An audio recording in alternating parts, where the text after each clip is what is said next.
السلام عليكم ورحمة الله وبركاته من أمام قصر ألكسان باشا في أسيوط على النيل.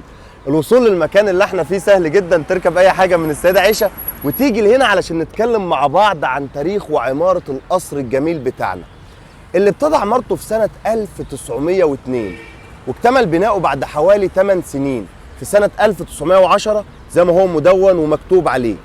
شارك في عمارته مهندسين من فرنسا ومن إيطاليا ومن إنجلترا، واتبنى على مساحة حوالي 7000 متر هو والحديقة بتاعته.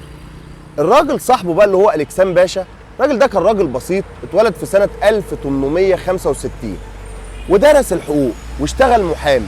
كان شغال عند واحد اسمه حبيب باشا شنودة من الأثرياء والإقطاعيين بتوع أسيوط، وحب بنته وطلب إن هو يتجوزها، لكن حبيب باشا رفض وقال له ان انت مش من مستوانا، انت بتشتغل عندنا. لكن البنت بنت حبيب باشا العروسه المحتمله كانت بتحبه وتمسكت بيه وقالت له ان انا هتجوزه، فحبيب باشا وافق. يعني كان راجل محترم في الاخر برضه، وطلب بقى ان هو يبني القصر ده. حبيب باشا هو اللي بناه كهديه للجواز، وان بنته تعيش في نفس المستوى اللي هي كانت عايشه فيه. شايفين الجمال؟ المبنى من طابقين زي غالبية القصور، زي قصر البارون كده، وكل المباني اللي عندنا في القاهرة برضو هي نفس الفترة ونفس المهندسين تقريبا.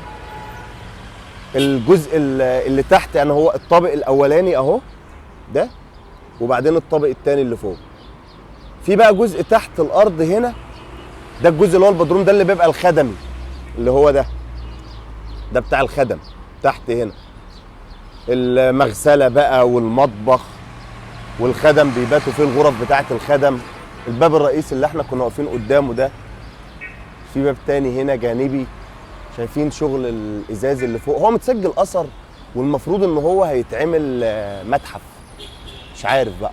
حتى انا كنت النهارده برضو كانت في مشكله في الاتصالات انتوا عارفين، وجيت على ان هدخله فقال لي ده لسه الراجل الحارس قال لي ده المفتشين بتوع القصر، مش عارف بقى مفتشين اثار ولا ايه، ولا الموظفين اللي جوه قال لي لا مشوا. بس ان شاء الله ممكن نيجي تاني ونصوره من جوه. جميل جدا، يعني ما عندناش زيه في القاهره والله بجد. حاجه رائعه. له قصه اخيره هنختم بيها مع الملك فاروق. لما الملك فاروق جه زار اسيوط في رحله نيليه في سنة 1939 علشان يفتتح معهد أسيوط الأزهري اللي كان اسمه وقتها معهد فؤاد الأول على اسم أبوه.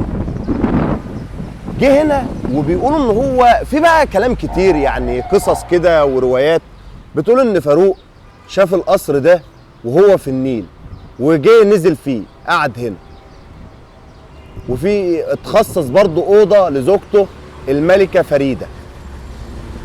وسألهم بقى من الوقت ده، قال لهم القصر ده بتاع مين؟ فقالوا له ده بتاع ألكسان. هو لا كان خد بيك ولا خد باشا، ده لغاية سنة 39. متخيلين؟ هو الراجل مات، ألكسان مات في سنة 1949، مات بعد 10 سنين من الزيارة دي. ففاروق قال لهم ده يبقى من النهارده اسمه ألكسان باشا، مش ألكسان بس، ومنحه لقب البشوية. والله أعلم. عايز أجيب لكم الزاوية دي، مش عارف لو رحنا عند الباب ده برضه.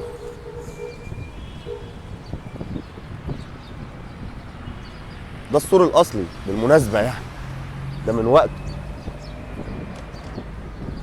شايفين المدخل ده التاني؟ إن شاء الله نيجي نصوره تاني من جوه بإذن الله. ما تنسوش تعملوا شير، ونشوفكم إن شاء الله في أثر جديد. والسلام عليكم ورحمة الله وبركاته.